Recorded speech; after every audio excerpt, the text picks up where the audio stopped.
আসসালামু আলাইকুম রহমতুল্লাহি ওয়া বারাকাতু। লাইফে এমন বাংলাদেশ আর কখনো দেখা হয় নাই। কারণ কিছুদিন আগে ছাত্র আন্দোলনের সময় যেই হেলিকপ্টার দিয়ে ছাত্রদের উপরে গুলি করা হয়েছে, এখন ঠিক সেই হেলিকপ্টার দিয়েই বন্যার্তদের মাঝে উদ্ধার কাজে পুলিশ নিয়োজিত হচ্ছে। বিভিন্ন সংগঠন, হেলিকপ্টার দিয়ে র্যাব, সেনাবাহিনী, পুলিশ। তো এজন্যই যোগ্য ব্যক্তির হাতে দেশ থাকলে তাহলে অবশ্যই সেটা সুফল সেটার সুফল জনগণ পেয়ে থাকে, এবং সেটাই আমরা পাচ্ছি। কথায় আছে না, দশে মিলে করি কাজ, হারে জিতি নাহি লাজ। সেটাই আমাদের এখন বর্তমান হচ্ছে।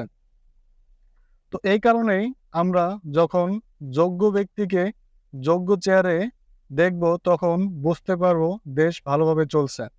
দেখেন, আমাদের আগের যে দেশ শাসক ছিল তার কথা মতোই পুলিশ গুলি করেছে। এখন বর্তমানে যে দেশ শাসক আছে তার কথা মতো পুলিশ উদ্ধার কাজে নিয়োজিত আছে। তাহলে এতেই বোঝা যায় পার্থক্যটা কি। এটা তো পাগলেও বুঝে যে কোনটা ভালো কোনটা মন্দ। তো অবশ্যই আমরা এখন অন দা ওয়ে, ভালো পজিশনে আছি, এবং দলমত নির্বিশেষে হিন্দু মুসলিম বৌদ্ধ খ্রিস্টান ভেদাভেদ ভুলে গিয়ে সবাই আমরা বন্যার্থীদের মাঝে সাহায্যের হাত বাড়িয়ে দিয়েছে।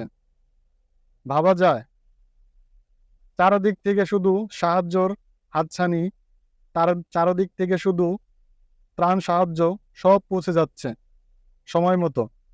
আশা করি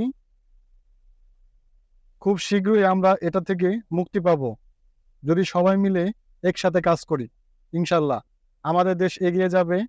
আমরা হারার জাতি নয়, আমরা ইনশাল্লাহ দেখিয়ে দিব কিভাবে লড়াই করে বাঁচতে হয়, কিভাবে সংগ্রাম করে বাঁচতে হয়।